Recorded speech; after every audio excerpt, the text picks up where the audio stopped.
नमस्कार, आप देख रहे हैं न्यूज वन इंडिया और मैं हूं आपके साथ अर्चना गुप्ता। इस वक्त एक बहुत बड़ी खबर सामने आ रही है। वन नेशन वन इलेक्शन को लेकर ये बड़ी खबर सामने आ रही है। मोदी कैबिनेट ने इसे मंजूरी दे दी है और इसी कार्यकाल में लागू होगा वन नेशन वन इलेक्शन का ये बिल। ये बड़ी जानकारी आपको दे दे, रामनाथ कोविंद की अध्यक्षता में एक कमेटी का गठन किया गया था और उस कमेटी को मंजूरी मिल गई है। शीतकालीन सत्र में इस बिल को लाया जा सकता है वन नेशन वन इलेक्शन को लेकर। इस वक्त की ये बड़ी खबर आपको बता दें, मोदी सरकार के तीसरे कार्यकाल में इस बिल को मंजूरी मिली है। कैबिनेट से इसे मंजूरी मिल गई है। ये बड़ी जानकारी आपको दे दे कि कैबिनेट ने इसे मंजूरी दे दी है और उसी कार्यकाल में लागू होगा वन नेशन वन इलेक्शन का ये बिल। एक देश एक चुनाव, आपको याद होगा 1971 से पहले देश में एक यानी कि वन नेशन वन इलेक्शन होता था, लेकिन उसके बाद से परिस्थितियां बदली, लेकिन अब फिर से उन्हीं परिस्थितियों को वापस लाया जा रहा है और वन नेशन वन इलेक्शन पर सरकार आगे बढ़ रही है। सरकार के कदम आगे बढ़ रहे हैं और बड़ी जानकारी आपको दे दें कि इसी कार्यकाल में ये लागू भी होगा। इसको लेकर आप देख रहे हो कि काफी ज्यादा ये बहुत ही ज्यादा चुनौतियां सामने आ रही थी कि वन नेशन वन इलेक्शन के लिए काफी चुनौती थी। हालांकि इसको लेकर जो पूर्व राष्ट्रपति है रामनाथ कोविंद, उनकी अध्यक्षता में कमेटी का गठन किया गया और इसकी एक बैठक पहले भी हो चुकी थी और फिर इसको लेकर लगातार बैठकें भी हुई और अब जानकारी सामने आ रही है। वन नेशन वन इलेक्शन को लेकर ये बड़ी जानकारी सामने आ रही है। कैबिनेट ने मंजूरी दे दी है वन नेशन वन यानी कि एक देश एक चुनाव को लेकर कैबिनेट ने मंजूरी दे दी और उसी कार्यकाल में लागू होगा वन नेशन वन इलेक्शन। ये बड़ी जानकारी आपको दे दे क्योंकि देखिए हमारा देश इतना बड़ा है कि ऐसे में कई तरह के सवाल भी उठते हैं कि आखिरकार एक साथ कैसे चुनाव होंगे, क्योंकि देखिए हमारे देश में 3 तरह के चुनाव होते हैं। आप देखेंगे पंचायत के चुनाव होते हैं, विधानसभा का चुनाव होता है और उसके बाद लोकसभा का चुनाव होता है। तो ऐसे में वन नेशन वन इलेक्शन जब लागू हो जाएगा तो देश में सारे चुनाव एक साथ कराए जाएंगे।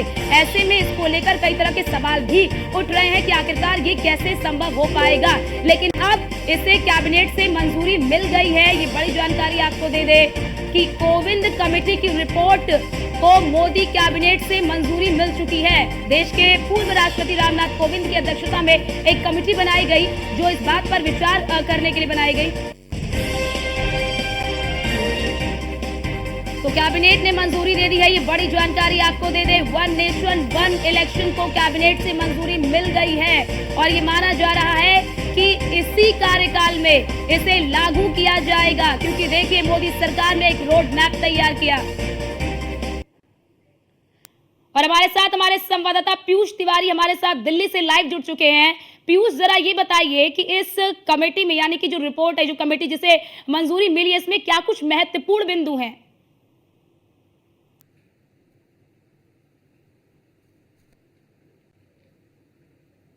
जब अगला सत्र आएगा तब इसको पूरी तरीके से इसमें जो भी कार्रवाइयां होंगी वो की जाएंगी, खासतौर पे बिल पेश किया जाएगा। सबसे बड़ी बात है कि आपने देखा होगा कि सितंबर के महीने में पिछले साल किस तरीके से एक कमेटी बनाई गई थी। पूर्व राष्ट्रपति रामनाथ कोविंद उसमें हैं, उसके अलावा हरीश साल्वे की बात करें, वकील के पेशे से वो आते हैं, इसके अलावा 3 जो नेता है, इसके अलावा 2 जो अफसर हैं, उनको इसमें कहीं ना कहीं रखा गया था। इस कमेटी ने अलग अलग देशों के, चाहे बेल्जियम की बात करें, स्वीडन की बात करें, अलग अलग जो जगह हैं वहां से बाकायदा उनकी जो चुनाव प्रक्रिया है उनमें से भी चीजें निकाली है। और सबसे बड़ी बात है कि एक देश एक चुनाव होता है तो निश्चित रूप से 2029 तक सभी जो विधानसभा के जहां जहां विधानसभाएं हैं उन विधानसभाओं के चुनाव को वहां तक बढ़ाना पड़ेगा। इसके अलावा कई जो चुनौतियां हैं वो भी बीच में आएंगी, लेकिन जिस तरीके से आपने देखा होगा कि 14 मार्च 2024 को किस तरीके से बाकायदा 18,626 पन्नों की जो रिपोर्ट है वो महामहिम राष्ट्रपति द्रौपदी मुर्मू को सौंपा गया था और इस रिपोर्ट में हर उस चीज का जिक्र किया गया था कि कहां-कहां से हमें सुझाव मिले हैं, क्योंकि अलग अलग जो सुझाव हैं वन नेशन वन इलेक्शन को लेकर मिले थे। थोड़ी देर में मीडिया को ब्रीफ किया जाएगा, क्योंकि आमतौर पे जब कैबिनेट की बैठक होती है तो मीडिया को ब्रीफ किया जाता है और जानकारी दी जाती है कि कैबिनेट में क्या कुछ फैसले लिए गए हैं। हालांकि सोर्सेस के हवाले से जानकारी मिल रही है कि वन नेशन वन इलेक्शन की दिशा में सरकार आगे बढ़ चुकी है और एक तरीके से कैबिनेट ने इसे मंजूरी दे दी है। आधिकारिक रूप से थोड़ी देर में संभवतः जो है वो ऐलान सरकार की ओर से कर दिया जाएगा। इसके साथ ही न्यूज वन इंडिया ने 3 दिनों पहले ही इस बात का जिक्र किया था कि वन नेशन वन इलेक्शन सरकार करा सकती है, इस दिशा में सरकार आगे बढ़ रही है और कहीं ना कहीं मंजूरी मिल सकती है। तो एक तरीके से इस खबर पर मुहर भी लगती है और निश्चित रूप से वन नेशन वन इलेक्शन की अगर हम बात करें तो इसकी बानगी आपने देखी होगी कि लाल किला की प्राचीर से प्रधानमंत्री नरेंद्र मोदी ने वन नेशन वन इलेक्शन का जिक्र किया था और प्रधानमंत्री ने कहा था कि इससे संसाधन जो है उसका दुरुपयोग नहीं होगा, इसके अलावा पैसों की खर्च पर कमी आएगी। और सबसे बड़ी बात है कि वन नेशन वन इलेक्शन जितना सुनने में आसान लग रहा है उतना वन नेशन वन इलेक्शन कराने में आसान नहीं होगा। इसकी प्रक्रिया जो होगी, इसके अलावा क्या विधानसभाओं को भंग करना पड़ेगा, इस दिशा में जो कानूनी विद है वो, चूंकि विधि आयोग से भी बाकायदा सलाह मशवरा किया गया था, उसके बाद इस दिशा में आगे बढ़ा गया है। तो निश्चित रूप से वन नेशन वन इलेक्शन की ओर सरकार आगे बढ़ रही थी और इसीलिए जो समिति है वो बनाई गई थी और पहली जो बैठक है जो जोधपुर हाउस में हुई थी, आपने देखा होगा जोधपुर हॉस्टल में हुई थी जो दिल्ली स्थित है, वहां पर बैठक हुई थी और तमाम जो सुझाव है वो कहीं ना कहीं समिति को मिले थे। इसके अलावा अलग अलग जो बुद्धिजीवी वर्ग हैं उनसे भी ये सुझाव लिए गए हैं, क्योंकि पहली बार वन नेशन वन इलेक्शन नहीं होगा, लेकिन एक लंबा अंतराल जो है वो निश्चित रूप से बीत गया है। और सबसे बड़ी बात है कि सरकार की यही कोशिश है कि चाहे वो संसाधन हो, चाहे वो पैसे हो, उसका जो खर्च है वो उतना ना हो पाए और वन नेशन वन इलेक्शन होगा तो खासतौर पे ये भी बताया जा रहा है कि एक ही जो आईडी है वो लोगों की बनेगी, यानी कि चाहे वो विधानसभा के चुनाव हो, लोकसभा के चुनाव हो, पंचायतों के चुनाव हो, किसी भी चुनाव के लिए एक वोटर आईडी होगी और एक ही वोटर आईडी से लोग जो है वो चुनाव में अपना जो मताधिकार है उसका प्रयोग कर सकते हैं। इसके अलावा अलग अलग जो सुझाव हैं वो भी कहीं ना कहीं दिए गए हैं। हालांकि अब विपक्ष का क्या कुछ रुख रहने वाला है यह भी देखने वाली बात होगी। जब समिति बनाई गई थी और अधीर रंजन चौधरी को इसमें भागीदार बनाया गया था, यानी कि समिति का सदस्य बनाया गया था, तब भी आपने देखा था किस तरीके से खींचतान हुई थी और खासतौर पर कहा गया था कि हम इसमें हिस्सा नहीं लेंगे। इसके अलावा तमाम जो अधिकारी इसमें जुड़े हुए हैं उनसे भी राय मशवरा लिया गया है। विधि आयोग लगातार जो है वो राय दे रहा था कि एक देश एक चुनाव किस तरीके से कराया जा सकता है। तो निश्चित रूप से देश हित में यह फैसला लिया गया है। हालांकि अभी भी इंतजार करना होगा कुछ देर का, जब आधिकारिक रूप से भारत सरकार की ओर से जो भी केंद्रीय मंत्री, संभवतः केंद्रीय मंत्री अश्विनी वैष्णव ही मीडिया को ब्रीफ करते हैं। जब भी कैबिनेट की बैठक होती है तो वो ब्रीफ करेंगे और जानकारी देंगे। अगर बात पर मुहर लगती है तो निश्चित रूप से देश के लिए सबसे बड़ी खबर होगी और कहीं ना कहीं एक बड़ा फैसला सरकार ने ले लिया है। पीयूष, क्योंकि आपने जैसा जिक्र किया कि पहली बार नहीं हो रहा है, 1971 तक हमारे देश में वन नेशन वन इलेक्शन ही होता था, लेकिन उस वक्त की परिस्थितियां अलग थी, उस वक्त के बहुत सारी चीजें अलग थी, लेकिन इस वक्त की परिस्थितियां और बहुत सारी चीजें अलग है। ऐसे में बहुत सारी चुनौती देखी जा रही थी कि संविधान में कई संशोधन करने होंगे, परिसीमन हो या फिर अन्य चीज हो, उन्हें लेकर कहा जा रहा था कि ये एक बड़ी चुनौती है। ऐसे में इससे निपटने के लिए फिलहाल मौजूदा समय जो है वो उचित नहीं है। ऐसे में अब ये जानकारी आ रही है कि वन नेशन वन इलेक्शन को इसी कार्यकाल में लागू किया जाएगा, तो कहीं ना कहीं मोदी सरकार के तीसरे कार्यकाल का ये बड़ा फैसला होगा और बड़ा कदम होगा। बिल्कुल, सबसे बड़ी बात है कि वन नेशन वन इलेक्शन को अगर लागू किया जाता है तो इस पर विपक्ष का क्या कुछ रुख रहने वाला है, क्योंकि आमतौर पे देखा गया है कि जहां जहां पर अगर हाल फिलहाल वहां पे चुनाव हुए हो और गैर बीजेपी शासित राज्य मुख्यमंत्री तो निश्चित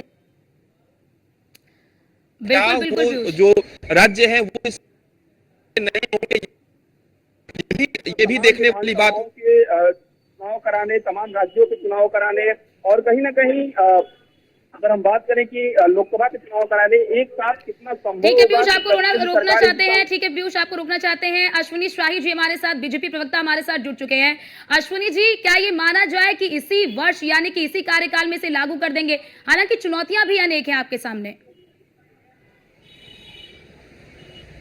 प्रक्रिया है, ये लागू इस वर्ष नहीं होगा, ये इस शीतकालीन सत्र में इसको कैबिनेट में आज पास किया है, इसको सदन में रखा जाएगा और सदन से इसको पास कराना होगा।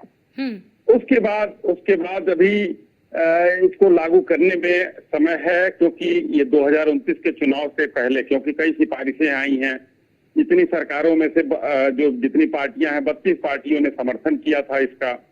तो अभी बहुत सी चीजें हैं जो कानूनी और संवैधानिक प्रक्रियाएं हैं, इनको पालन किया जाएगा, फिर इसको लागू किया जाएगा और ये हमको 2029 के चुनाव में देखने को मिल सकता है।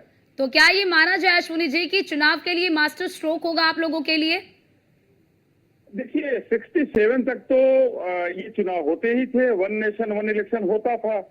और अब जो है अगर फिर से लागू अगर हो रहा है तो इसमें मास्टर स्ट्रोक कहने की आवश्यकता नहीं है। बहुत से पैसे, सरकार के पैसे बचेंगे। बहुत सा मामला ऐसा है कि जो अपनी अर्धसैनिक बल हैं उनकी मेहनत कम हो जाएगी, चुनाव आयोग की मेहनत थोड़ी कम हो जाएगी। 6 महीने के अंदर सारे चुनाव करा लिए जाएंगे। और अभी इसमें विधानसभा से लेकर लोकसभा और उसके बाद 6 महीने के अंदर जो है जो त्रिस्तरीय पंचायत के चुनाव होते हैं वो भी कराने का एक कोविंद जी की अध्यक्षता में जो कमेटी बनी थी उसने अपनी सिफारिश दी थी। क्योंकि अश्विनी जी तो बीजेपी लगभग- बिल्कुल अश्विनी जी विपक्ष तो यही कहता है कि बीजेपी ये अपने स्वार्थ के लिए कर रही है, क्योंकि बीजेपी का लोकसभा में कुछ और रुख होता है, विधानसभा में कुछ और रुख होता है, और इसे देखते हुए बीजेपी चाहती है कि एक साथ चुनाव करा लो। तो देखिए अगर विपक्ष कह रहा है तो विपक्ष में कांग्रेस सबसे बड़ा दल है। तो 67 तक यानी कि वो लोग स्वार्थ की राजनीति करते रहे हैं। 67 तक स्वार्थ की राजनीति अगर वो करते रहे हैं तो स्वार्थ की राजनीति मान लें। नहीं तो 67 तक अगर आजाद हुआ देश, 48 में लागू संविधान लागू 51 से चुनाव हुए, और 67 तक अगर वन नेशन वन इलेक्शन होता था तो वो अगर स्वार्थ था तो इसको भी मान ले स्वार्थ। ये तो मानना पड़ेगा ना कि वो भी स्वार्थी थे। ऐसा कुछ नहीं है। ये देश के हर राज्य की भलाई के लिए, हर राज्य के विकास के लिए हम लोग, भारतीय जनता पार्टी जो भी काम करती है वो देश हित में करती है, न कि अपने हित में करती है। अश्विनी जी इससे क्योंकि थोड़ा सा अलग होना पड़ेगा। अश्विनी जी क्योंकि देखिए वन नेशन वन इलेक्शन के लिए तो काफी चुनौतियां भी सामने आ रही है, हालांकि ये पूरी रिपोर्ट अभी देखनी होगी, लेकिन यहाँ पर देखिए बहुत सारे जो विधानसभाएं जिनका कार्यकाल पहले शुरू हुआ, किसी का बाद में शुरू हुआ, तो ऐसे में ये तो चुनौती रहेगी ना, उन राज्यों का क्या करेंगे जहां पर बीजेपी की सरकार नहीं है, जहां पर विपक्ष की सरकार है। देखिए अभी इस सिफारिश जो कोविंद जी की अध्यक्षता में जो कमेटी बनी थी उसमें सिफारिशें आई थी, उसमें बहुत सी चीजें ले आई गई थी। जैसे कुछ काफी विधानसभाएं, मिजोरम है, अरुणाचल है, इस तरह के कई विधानसभाएं हैं जिनको 6-7 महीने अपनी विधानसभा में कम करना पड़ेगा अपने कार्यकाल को। और जैसे कुछ राज्य ऐसे हैं, जैसे मान लीजिए उत्तर प्रदेश एक उदाहरण ये लीजिए आप, उत्तर प्रदेश में 27 में इलेक्शन होगा, तो 27 में इलेक्शन होने वाला है, तो इसमें 29 में अगर इलेक्शन एक साथ कराए जाते हैं तो 2 साल बाद इलेक्शन हो जाएगा। तो कुछ विधानसभा को आगे बढ़ाना पड़ेगा जिसकी शक्तियां केंद्र सरकार के पास हैं। अब वो रास्ता निकालने के लिए सुझाव दिए गए हैं। ये रामनाथ कोविंद कमेटी की रिपोर्ट पढ़ने पर सारी चीजें एकदम आ जाएंगी कि क्या क्या रिपोर्ट पॉजिटिव दी गई हैं, क्या क्या इसके चैलेंजेस हो सकते हैं, वो दिया हुआ है। सबको निपटने के बाद फिर ये चीजें लागू होंगी देश पर। अश्विनी जी अभी तो विपक्ष की ओर से यही कहा जाएगा कि भाई इस तरह के परिणाम आए हैं जिसको देखते हुए बीजेपी ने ये कदम उठाया है। तो क्या विपक्ष इसको अपनी हार से देखता है कि अगर वन नेशन वन इलेक्शन हो जाएगा तो विपक्ष, देखिए विपक्ष के मन में मोदी जी और भाजपा के लिए के वजह से डर क्यों बैठा हुआ है। अभी तो ये लोग कुछ जीते हैं ना, थोड़ा सा आगे तो बढ़े हैं लोग, एक साथ आगे आए। हो सकता है जनता का रुख है, कोई जरूरी नहीं है कि हमेशा जो है इन्हीं के पक्ष में रहेगा या हमारे ही पक्ष में रहेगा। जनता देखिए कई विधानसभा चुनाव हुए जहां हमको जनता ने नहीं चुना, जहाँ विपक्ष को जनता ने चुना। फिर कई जगह ऐसे होते हैं जहाँ हमको जनता चुनती है। ये तो यही तो लोकतंत्र की खूबसूरती है। लेकिन अगर हम जा रहे हैं विपक्ष आज से ही हार और हताशा में क्यों है, ये तो आने वाला दिन बताएगा कि वो भाजपा के पक्ष में होगा या नहीं होगा।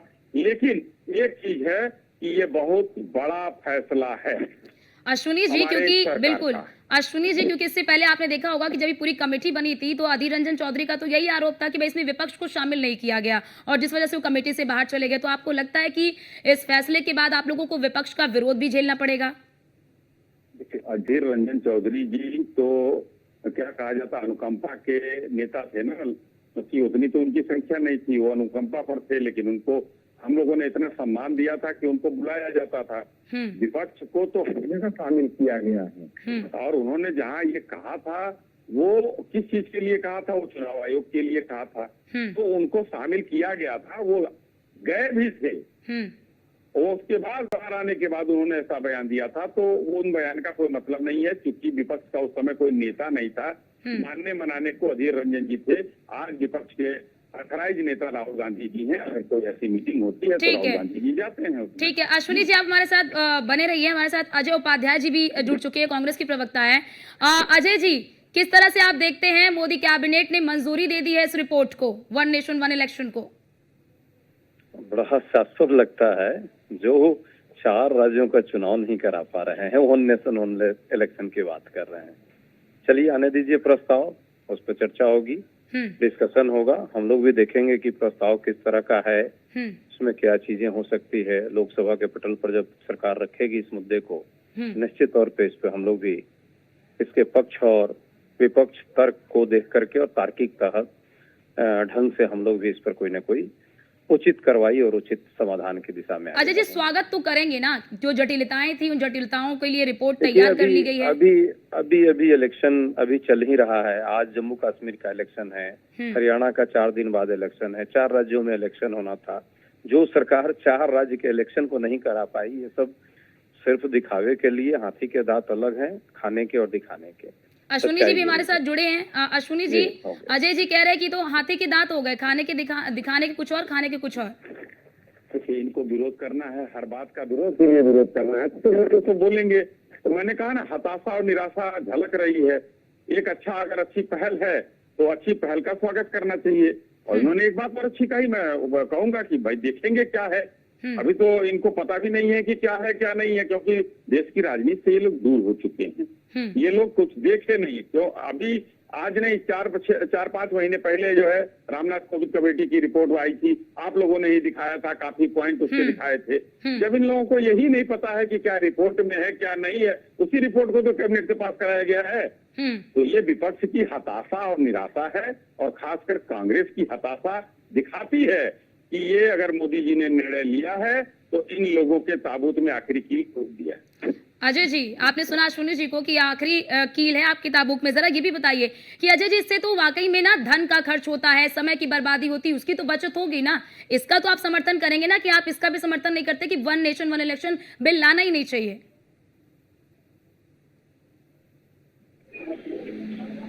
अजय जी, आवाज आ रही है आपको?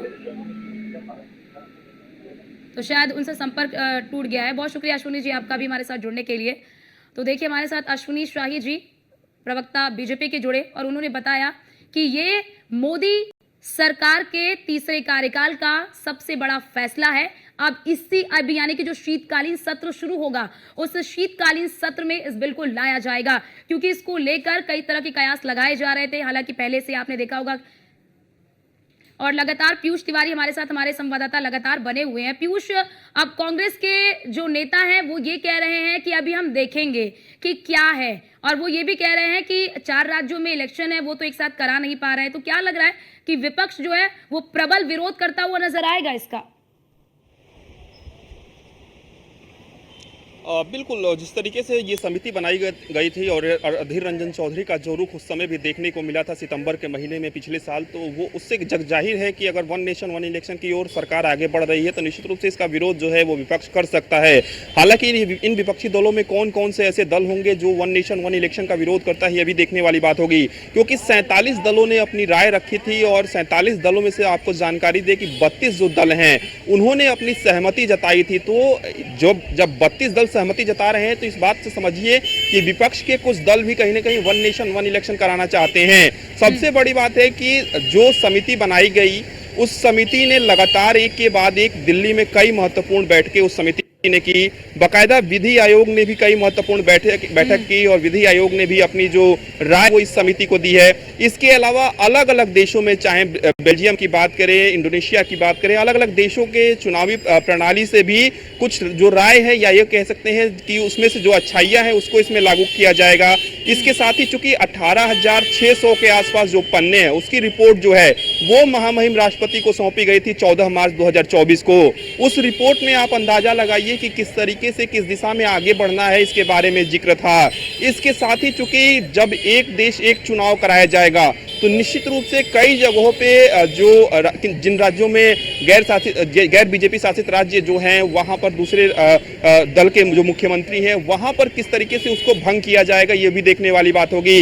कई बार ऐसा भी देखा गया है कि कुछ राज्यों को छोड़ दिया जाता है, अगर वन नेशन वन इलेक्शन कराया भी जाता है तो कुछ राज्यों को सहूलियत दे दी जाती है कुछ दिनों के लिए, अगर उस तरीके की स्थिति नहीं बनती है। हालांकि ये चुनाव आयोग का काम है, लेकिन एक बात स्पष्ट है कि भारतीय जनता पार्टी या भारतीय जनता पार्टी के जो दिग्गज नेता हैं वो इसके पक्ष में थे कि वन नेशन वन इलेक्शन कराया जाएगा और वन नेशन वन इलेक्शन बेहतर है सरकार के लिए, क्योंकि आमतौर पे देखा गया है कि जब लोकसभा के चुनाव होते हैं तो आपने देखा होगा किस तरीके से तमाम जो मशीनरी है उसका प्रयोग होता है, चुनाव आयोग अपनी मशीनरी का प्रयोग करता है, अर्धसैनिक बलों के जवानों की तैनाती होती है, तमाम जो स्कूलों में टीचर पढ़ाते हैं उनको भी ड्यूटी पर लगाया जाता है। ऐसे ही विधानसभा के जब चुनाव होते हैं, अलग अलग चुनाव होते हैं, तो तमाम जो मशीनरी है उसका एक तरीके से ज्यादा दुरुपयोग भी कह सकते हैं होता है, क्योंकि आमतौर पे जिनका काम पढ़ाने का होता है वो चुनाव करा रहे हैं, जिनका काम बॉर्डर पे सुरक्षा का होता है वो चुनाव में लगे हुए हैं। तो अगर एक देश एक चुनाव होता है तो निश्चित रूप से इन संसाधनों सारी चीजें प्रभावित होती हैं और बार बार चुनाव होने से, बार बार आचार संहिता लगने से जो कामकाज है वो प्रभावित होता है, काफी चीजें रुकती हैं, तो व्यवधान तो बहुत सारे आते हैं। लेकिन जरा पीयूष ये बताइए कि इस वन नेशन वन इलेक्शन को लेकर जो एनडीए के सहयोगी दल है, क्या वो सब सहमत हैं? उनमें तो कोई अंतर विरोध नहीं है? देखिए, सबसे बड़ी बात है कि एनडीए के जो सहयोगी दल हैं उनकी राय मशवरा लेकर ही जो भारतीय जनता पार्टी है वो आगे बढ़ी होगी, क्योंकि आमतौर पे आपने देखा होगा कि चाहे वो रेडी पटरी पर नाम लिखने की बात हो, उसका भी विरोध जो है वो एनडीए के कुछ दलों ने कर दिया था। इसके अलावा अगर हम बात करें तो लेटरल एंट्री की अगर हम बात करें तो चिराग पासवान ने विरोध कर दिया था। तो ये कह देना कि हर उस फैसले का समर्थन एनडीए के दल करेंगे ये उचित नहीं होगा। हालांकि वन नेशन वन इलेक्शन की तरफ संभवतः चाहे वो चंद्रबाबू नायडू की पार्टी हो, चाहे वो नीतीश कुमार की पार्टी हो, चाहे वो चिराग पासवान की पार्टी हो, संभवतः कयास यही लगाए जा रहे हैं कि उनकी ओर से समर्थन दिया जाएगा, क्योंकि वो भी पार्टियां जानती हैं कि भारतीय जनता पार्टी के साथ ही उनका भी हित है। हालांकि अभी तक आधिकारिक रूप से बयान नहीं आया है। इसके अलावा अभी भी जो कैबिनेट की ब्रीफिंग है वो चल रही है। केंद्रीय मंत्री अश्विनी वैष्णव ब्रीफ कर रहे हैं कि कैबिनेट में क्या कुछ फैसले लिए गए हैं। संभवतः इस बारे में भी केंद्रीय मंत्री ब्रीफ कर सकते हैं। अगर करते हैं तो एक बहुत बड़ी खबर होगी। इसके अलावा अगर हम बात करें तो वन नेशन वन इलेक्शन निश्चित रूप से देश के लिए जरूरी है और खासतौर पे तमाम कानूनी विदों का भी मानना है कि एक देश एक चुनाव होगा तो जनता को भी सहूलियत होगी। आप समझिए कि मान लीजिए लोकसभा का चुनाव है, मल्लिकार्जुन खड़गे का भी बयान, मतलब उनका भी रिएक्शन सामने आ गया है। वो ये कह रहे हैं कि एक देश एक चुनाव संभव ही नहीं है भारत जैसे विशाल देश में, और जहां पर जटिलताएं काफी ज्यादा है। अगर आप देखेंगे वास्तविक तौर पर जटिलताएं काफी ज्यादा है। बिल्कुल, सबसे बड़ी बात है कि किस तरीके से चाहे वो लोकसभा के वोटर लिस्ट की बात करें, विधानसभा के वोटर लिस्ट की बात करें, उसको किस तरीके से समायोजित किया जाएगा, उसको किस तरीके से क्लब किया जाएगा। इसके अलावा सबसे बड़ी बात है कि तमाम जो विपक्षी दल हैं, खासतौर पे उन विपक्षी दलों ने जिन लोगों ने इसका समर्थन नहीं किया है, वो दल कभी नहीं चाहेंगे कि वन नेशन वन इलेक्शन हो, और खासतौर पे ऐसी पार्टियां नहीं चाहेंगी जिन पार्टियों की सरकार अभी हाल फिलहाल में किसी राज्य में बनी है। अगर निश्चित रूप से अगर उस राज्य का चुनाव फिर से कराया जाता है तो कई परिस्थितियां बनेंगी, संभवतः उनकी सरकार ना बने, तो एक खतरा भी बन रहा है। तो ऐसे में ऐसे जो दल हैं वो निश्चित रूप से इसका विरोध करेंगे। लेकिन जिस तरीके से दावा किया जा रहा है, निश्चित रूप से कई जो महत्वपूर्ण जो बैठकें, अचानक से ये फैसला नहीं लिया गया है या अचानक से ये फैसला नहीं लिया जाएगा। बाकायदा इसके लिए चाहे कानूनविद हो, वकील हो, चाहे वो मंत्री हो, चाहे यहाँ तक कि विपक्ष के कुछ नेताओं से भी राय मशवरा किया गया है, और यही कारण है कि विपक्ष के नेता की भी मौजूदगी इस समिति में डाली गई थी। हालांकि वो नहीं आए, नहीं वो शामिल होना चाहे, वो बात अलग है, लेकिन सरकार की यही कोशिश रही कि जनता से भी राय लिया जाए, और जनता से भी राय ली गई है। तो ऐसे इस फैसले पर सरकार नहीं पहुंची है। हालांकि अभी भी इंतजार करना होगा जब आधिकारिक रूप से सरकार की ओर से ऐलान कर दिया जाए कि वन नेशन वन इलेक्शन जो है उसके प्रस्ताव को मंजूरी मिल गई है, और कहीं ना कहीं जल्द ही इसे जो अगला जो सत्र शुरू होगा उसमें पेश किया जाएगा। और सबसे बड़ी बात तो ये भी है कि अगर सत्र में इसे पेश किया जाता है तो कौन कौन से वो दल होंगे जो इसका विरोध करेंगे? क्या आम आदमी पार्टी इसका विरोध करेगी? क्या कांग्रेस पार्टी इसका विरोध करेगी? क्या उद्धव ठाकरे की पार्टी इसका विरोध करेगी? या कौन से ऐसे दल हैं जो इसका समर्थन करेंगे? क्योंकि बीजेपी के पास अकेले दम पर इस बार उतना बहुमत नहीं है जितना पहले था। इस बार बीजेपी ने निश्चित रूप से बैसाखी का सहारा लिया है, निश्चित रूप से अलग अलग पार्टियों का सहारा लिया है, एनडीए के घटक दलों का सहारा लिया है। तो भारतीय जनता पार्टी के लिए इतना आसान भी नहीं होगा, लेकिन बीजेपी की ये कोशिश रहेगी, एनडीए की भी ये कोशिश रहेगी कि वन नेशन वन इलेक्शन कराया जाए, जिससे सहूलियत ना सिर्फ सरकार को मिले, जनता को भी सहूलियत मिलेगी। आप समझिए कि कोई व्यक्ति अपने लोकसभा क्षेत्र से कहीं दूसरे शहर में रहता है और वो मतदान करने के लिए एक बार लोकसभा के लिए जाए, एक बार विधानसभा के लिए जाए, तो ये इतना संभव नहीं होगा। अगर एक देश एक चुनाव होगा तो वो एक बार जाएगा, अपना मताधिकार का प्रयोग करके वापस चला आएगा। तो सभी वैकल्पिक व्यवस्थाओं पर भी कहीं ना कहीं जिक्र किया गया है और यही कारण है कि एक देश एक चुनाव ही नहीं बल्कि एक वोटर कार्ड की अगर हम बात करें उसके बारे में भी इस समिति ने सुझाव दिया है। वो सारी चीजें तो आप बिल्कुल इस पर तो चर्चाएं होती भी हैं कि बहुत सारी समस्याएं हैं, लोगों को, जनता को समस्याएं होती हैं, लेकिन यहाँ पर पीयूष हमें वास्तविकता को भी देखना होगा। आज भी अगर आपने देखा होगा छत्तीसगढ़ में जब चुनाव हुआ तो बहुत फेजेस में हुआ, वहां पर सीटें ज्यादा नहीं है लेकिन बहुत कई फेजेस में वहां पर चुनाव हुआ। आपने जम्मू कश्मीर का हाल देखा होगा कि 5 लोकसभा की सीटें थी और वहां पर 5-3-4 चरण में वहां पर चुनाव हुआ। तो यहाँ पर वास्तविकताओं को देखते हुए, जटिलताओं को देखते हुए, क्या आपको लगता है कि ये संभव हो पाएगा अगर इस बिल को एक तरह से मान लीजिए कि अगर लागू भी कर दिया जाए तो क्या उसे धरातल पर उतारना इतना आसान रहेगा बीजेपी के लिए? देखिए, जटिलताएं तो हर बार आती हैं, चाहे वो विधानसभा के चुनाव कराने हो, चाहे वो लोकसभा के चुनाव कराने हो, चाहे किसी पंचायत के चुनाव कराने हो। जटिलताएं आमतौर पे देखी गई है। आप देखिए कि जिन जिन राज्यों में विधानसभा के चुनाव होने वाले हैं, चाहे हरियाणा की बात करें, जम्मू कश्मीर की बात करें और भी जो राज्य हैं, वहां पे जटिलताएं हैं। चुनाव आयोग भी इस बात को मान रहा है कि तो आप समझिए कि 2 से 3 या 4-5 राज्यों में अगर चुनाव कराने में जटिलताएं आ रही हैं, परेशानियां। ठीक है, आपको रोकना चाहते हैं पीयूष। हमारे साथ पूर्व डिप्टी सीएम यूपी के और राज्यसभा सांसद हमारे साथ जुड़ चुके हैं, दिनेश जी। विपक्ष ये कह रहा है ये संभव ही नहीं है और आप लोग 4 राज्य के चुनाव तो करा नहीं पा रहे हैं और एक देश एक इलेक्शन की बात कर रहे हैं। के लिए तो संभव नहीं होगा क्योंकि विपक्ष की कभी नीति और नियत रही नहीं कि कोई लोकतांत्रिक परंपराओं को मजबूत करने के लिए कोई नियम कानून बने। इसलिए विपक्ष तो जंगल राज का हामी है। विपक्ष लोकतंत्र को मजबूत करने के लिए कोई भी प्रयत्न होगा तो उसमें अड़ंगे जरूर डालेगा। जिस प्रकार से अपव्यय होता है, हर साल कोई चुनाव, हर साल महीने भर की जो है वो आचार संहिता का लगना और अलग अलग चुनावों की, लोकसभा की अलग, विधानसभा की अलग, नगर निकायों की अलग, नगर पंचायत की अलग, ये मतदाताओं सूचियां अलग अलग और अलग अलग प्रकार के लोकतांत्रिक मतदान की प्रक्रिया होती है। अगर एक समरूपता होगी तो मैं समझता हूं कि ये लोकतांत्रिक परंपराओं की जड़ों को मजबूत करने का सबसे अच्छा प्रयास होगा। दिनेश जी, जरा हमारे दर्शकों को भी बताइए, अगर आप हमारे दर्शकों को जानकारी दे सके कि आखिरकार इस रिपोर्ट में है क्या, क्योंकि देखिए बहुत सारी जटिलताएं सामने आ रही थी कि कई विधानसभा जो सत्र है कुछ बाद में शुरू होते हैं, कुछ पहले शुरू हो गए, क्या उन्हें डिसॉल्व किया जाएगा या फिर इसके लिए कुछ विकल्प ढूंढा गया है, ये जरा हमारे दर्शकों को बताइए।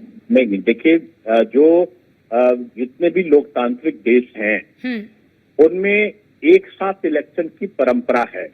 अभी अमेरिका का चुनाव होने जा रहा, आप देखोगे, ब्रिटेन का चुनाव हो चुका है, आपने देखा होगा कि एक साथ निचली स्तर की इकाई का भी और ऊपर की इकाई का भी एक साथ चुनाव होता है।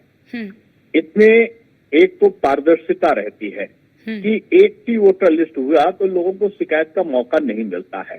दूसरी बात है कि समय समय पर अलग अलग चुनाव कराने से अलग अलग पोस्ट को लगाना, अलग अलग अधिकारियों को लगाना और अलग अलग समय पर जब चुनाव होंगे तब 1 महीने की या 20 दिन की आचार संहिता को लगाना और सरकारी तंत्र पूरी तरीके से अपंग कर देना। पूरा हर साल लगभग होता है, 5 साल चुनाव ही केवल कराते हुए बीतता है। तो इस प्रकार की विसंगति को दूर करके कि स्मूथली लोग काम कर सके और 5 वर्षों तक का एक बार चुनाव हो जाए, फिर 5 तक सतत तरीके से लोग काम करें और उसमें एक प्रतिबद्धता भी रहेगी कि निचले स्तर पर भी जो वादा किए गए हैं सरकार उनको पूरा करे, नहीं तो ऊपर खतरा हो सकता है उसको। यानी लोकतंत्र में ये जनता के हाथ में अधिक अधिकार आ जाएगा और जनता अपने एक मत के द्वारा वो अलग अलग जो देगी तो उसे वो निश्चित करेगी कि सरकार को बाध्य करेगी कि सरकार जो वादा कर रही है, चाहे वो ऊपर के आपने प्रदेश के लेवल पर कोई नीतिगत निर्णय लिया है या राष्ट्र का नीतिगत निर्णय लिया या आपने गली नाली खड़ंजा बनाने का नगर निकाय का निर्णय लिया है, सभी निर्णय के प्रति सरकार की जवाबदेही तय होगी।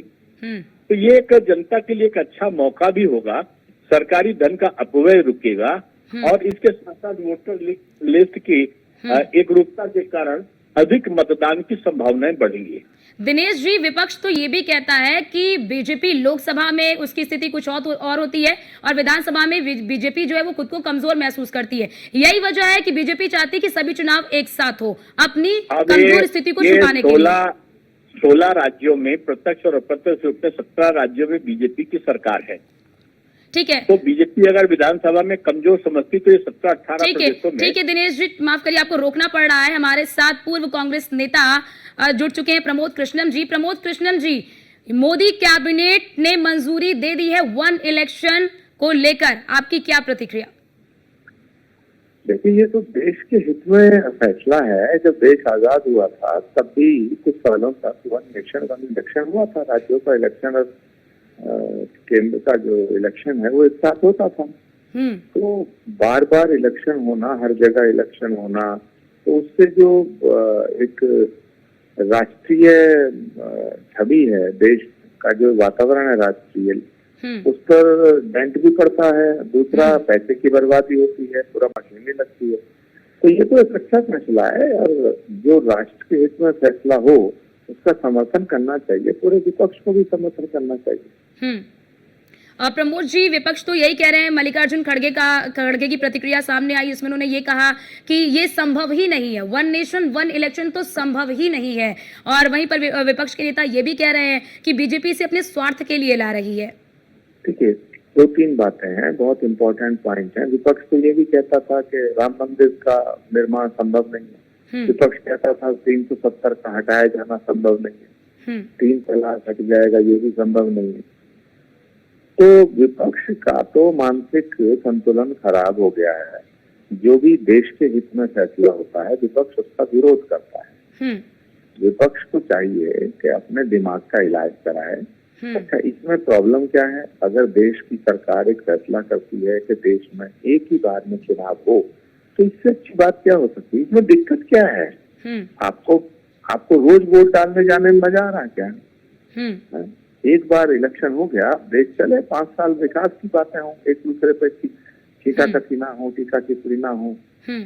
तो ये जो मोदी गवर्नमेंट का जो फैसला है, प्राइम मिनिस्टर मोदी को अप्रिशिएट करना चाहिए कि वो इतने बोल्ड और सख्त फैसले ले रहे हैं, लेकिन देश के हित में ले रहे हैं। देश के हित में लिया गया फैसला, उसका स्वागत करना चाहिए, उसका विरोध नहीं करना चाहिए। आचार्य जी, मैं आपसे एक सवाल यही पूछना चाहूंगी, क्या आपको लगता है जो वर्तमान परिस्थिति है, भारत जैसे विशाल देश में वन नेशन वन इलेक्शन क्या संभव हो पाएगा? आप क्या कहते हैं वर्तमान परिस्थितियों को देखते हुए, वर्तमान जटिलताओं को देखते हुए, खास तौर से उन राज्यों को देखते हुए जिन राज्यों में बीजेपी की सरकार नहीं है, विपक्षी पार्टियों की सरकार है? नहीं, जब देश आजाद हुआ था तो कुछ सालों तक ये सिस्टम लागू रहा था, इसमें कोई दिक्कत ही नहीं है। इसमें दिक्कत क्या है? आखिर चुनाव आयोग इसका अध्ययन करेगा और देश की सरकार ने कैबिनेट में इस प्रस्ताव को ला करके पास किया है। तो मुझे लगता है कि इसमें किसी को दिक्कत नहीं होनी चाहिए, सिर्फ विरोध के लिए विरोध नहीं करना चाहिए। आचार्य जी, क्योंकि देखिए ये भी कहा जाता है विपक्ष की ओर से, तो ये भी कहा जा रहा है कि लोकसभा में बीजेपी की स्थिति कुछ और होती है और विधानसभा में स्थिति कुछ और होती है, क्योंकि मुद्दे अलग होते हैं और विधानसभा में बीजेपी खुद को कमजोर महसूस करती है और यही वजह है कि बीजेपी चाहती है कि एक साथ सारे चुनाव हो जाए ताकि उसका फायदा बीजेपी को मिले। नहीं, ये बेकार की बातें हैं। पूरे देश में बीजेपी का, नरेंद्र मोदी जी के आने के बाद सारे बड़े बड़े राज्यों में बीजेपी सरकार चला रही है। बीजेपी एलाइज के साथ मिलकर सरकार चला रही है। इस बात का उस बात से कोई लेना देना नहीं है। हाँ, विपक्ष जो है वो नरेंद्र मोदी जी के हर एक फैसले का विरोध करता है, चाहे वो फैसला देश के हित में हो। तो ये विपक्ष का एक रवैया बन गया है। विपक्ष को अपना ये ढर्रा बदलना चाहिए और मुझे लगता है प्राइम मिनिस्टर मोदी गवर्नमेंट ने जो फैसला लिया है in the interest of nation one election का, इसको अप्रिशिएट करना चाहिए। और आचार्य जी, एक सवाल आपसे ये भी मैं पूछना चाहती हूँ कि जरा हम देखते हैं कि किस तरह से बीजेपी के शासनकाल में या मोदी सरकार के शासनकाल में कई बड़े फैसले लिए गए। अगर वन नेशन वन इलेक्शन को देश में लागू कर दिया जाता है तो क्या एक बड़े फैसले के तौर पर एक मास्टर स्ट्रोक साबित होगा बीजेपी के लिए ये फैसला 2029 के लिए? बिल्कुल, ये फैसला ऐतिहासिक फैसला है और ऐतिहासिक फैसला लेने के लिए ही नरेंद्र मोदी जी का कार्यकाल जाना जाएगा। प्राइम मिनिस्टर मोदी ऐतिहासिक फैसले के लिए ही जाने जाएंगे। तो आचार्य जी, क्या आपको लगता है कि विपक्ष को भी यहाँ पर सुर में सुर मिलाना चाहिए, क्योंकि ये देश हित का मुद्दा है, ये किसी के निजी स्वार्थ का मुद्दा नहीं है? मैं तो पहले ही कह रहा हूँ कि एंटायर अपोजिशन को इसको अप्रिशिएट करना चाहिए, लेकिन वो करेंगे नहीं। अच्छा मुझे बताओ, देश की नई संसद, प्राइम मिनिस्टर मोदी का जो उनका जो विजन था, उन्होंने कहा देश की नई संसद बने।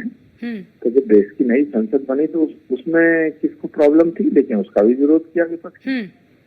370 धारा थी, उसको खत्म किया गया, राष्ट्रीय एकता के लिए जरूरी था, तो उसका भी विरोध किया। अब 3 तलाक को खत्म किया, उसका भी विरोध किया। राम मंदिर की प्राण प्रतिष्ठा का विरोध किया। तो ये तो इनको सोचना है, विपक्ष को सोचना चाहिए कि उन्हें देश का विरोध नहीं करना चाहिए। ठीक, बहुत शुक्रिया आचार्य जी आपका हमारे साथ जुड़ने के लिए और हमारे दर्शकों तक ये महत्वपूर्ण जानकारी भी देने के लिए कि आखिरकार किस तरह से वन नेशन वन इलेक्शन का जो बिल अगर आता है और उसके बाद इसे मंजूरी मिलती है, लागू होता है, तो देश हित में होगा। और पीयूष, आपका भी बहुत शुक्रिया हमारे साथ जुड़ने के लिए और हमारे दर्शकों तक तमाम जानकारी साझा करने के लिए। तो ये बड़ी खबर है और ये मोदी सरकार का एक बड़ा फैसला साबित होने वाला है, क्योंकि इसी शीतकालीन सत्र में इस बिल को लाया जाएगा।